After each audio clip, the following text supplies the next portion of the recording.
Yo, it's a turtle right there. He just swam up. I want to see if I move closer, if he'll come.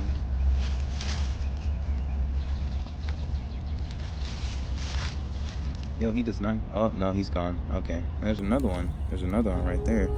Oh man, that was cool. Okay, but anyway, yeah, I'm about to go home, change some clothes, and we're about to install some stabilizer links, stabilizer end links, I should say.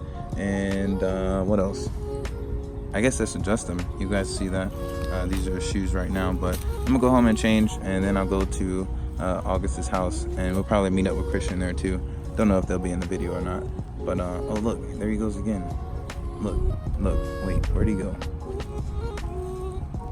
Damn, those things are fast. And gone. No, over there. Okay, but anyway, fast forward, and now. So this piece down in there, that needs to come out, because that is not good. And we're putting that boy in there to replace that. Okay, and that should be easy. So I managed to get the first link off, and that is this bad boy over here. We got rice cakes over there and my shoes. But yeah, I took this bad boy off. It was not looking good. It was making a weird clunking sound, so I had to take that out and just put these new ones in. So yeah, it was looking pretty bad. So now I just have to tighten that bad boy. It took me a little minute to get this one off, but you know, we're there, and I got my handy torque wrench, so voila. Oh shit, I forgot to put this back on. Alright, so these are the end links that I took out. Now, let me see, which one was it? I don't even know which one it was, but essentially they're both, they're both in good shape. I just needed to take them out because, as you saw in the last video, they were pretty, it was pretty bent up, and it's not supposed to look like that. It's supposed to be relatively straight. But yeah, these aren't broken. I got them down just in time, so you know, they're pretty good. I'm gonna keep all my suspension stuff, and yeah,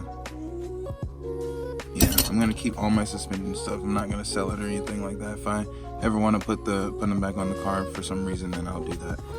But yeah, all I needed was a torque wrench measuring, and whenever you put in your end links, you should start by putting them as the OEM at the OEM link. These are literally a foot long, so I essentially adjusted the others to be about that. Well, actually, I adjusted them to be a foot long, and then you can just adjust them down accordingly, depending on how low or high you are.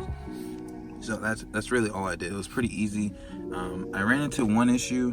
That was me. When I installed the adjustable ones, I heard this knocking noise, and I'm not sure why, but it's the next day, and it was coming from the driver's side.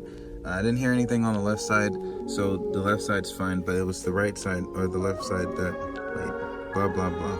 Right side was fine, left side, that's where the issue was.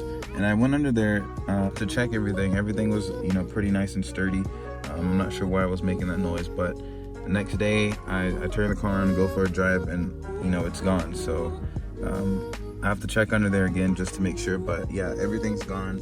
And these are going in the box with the OEM springs, OEM suspension. So that's good there. Cool. All right. So I heard some rattling last night, and what the flick is?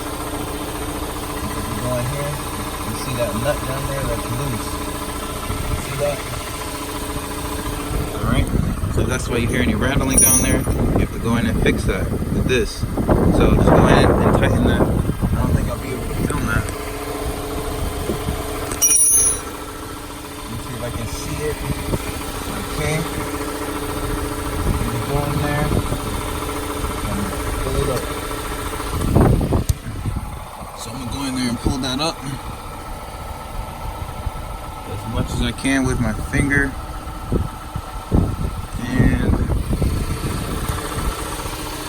And boom. Just like that. So I'm gonna go in, I'm gonna tighten it with this.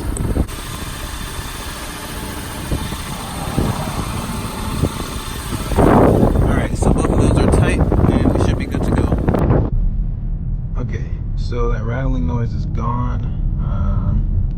Really, what I should do, there's a way for you to hold both in place so you can tighten them, you know, better than you would if you normally do that. So what I need to do is just go ahead and do that. That's why you hear, or that's why I would hear that that rattling noise. That's just the adjustable in link getting loose pretty much at the bottom or at the top. So essentially, you know, the noise is gone now, so that's fixed. I just need to go in and see if I can tighten that a little better, and then I should be all good from there. And yeah, so I don't hear that clunking noise anymore, so that's good. It's been a minute. Let's turn this on. Let's straighten that wheel out. Let's those. Alright. Alright, get some air in there. So a lot of y'all been asking me about manual mode on here, and as you can see, it's weird. My camera just shut off. That's very weird. But anyway, yeah, I don't have the paddle shifters, so I have to refer back to this bad boy. And as you can see, you just bring it back like that, and then you just shift it over, and now it's in manual mode. And you'll see that right here. See, like I'm about to go into drive, and now I'm in manual mode. So to actually use manual mode, of course, you'd have to shift up and shift down. So really, this is all you do. You don't even have to push. You don't even have to push that in. You just push it up and down like that. So as you can see, I believe this one's backwards than how it usually is. So this will change like that, and you're shifting. So to go down, that's where you go into that one, and then you go back. So down and up, that's all you have to do. And really all you have to do is just match with it. I'm not gonna drive and film that because that's gonna be very difficult, but really just listen to your car so you know when to shift. Usually when you're shifting in lower gears, it's usually up to the 2 where you need to start shifting. Of course, if you floor it, then you have to shift like at 3 or 4, depending on that.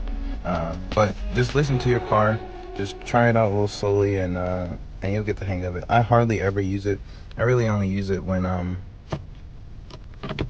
well, if I'm trying to, like, you know, speed or something. I don't know. But yeah, that's how you use that. And actually, you guys have been asking me for a I wouldn't say a tutorial, but more so asking how to change the coilovers or how to adjust the coilovers. And that video will come soon. It'll likely come Saturday because there's a Cars and Coffee event going on. So I'm probably gonna wash the car, check the oil, because I am at 6,200 miles now. So I'll check the oil, I'll check the coilovers. I had the coilovers on for about a month, I believe. So I'll go ahead and check all 4 of those, make sure everything's good and tight. And yeah, so that video will come soon.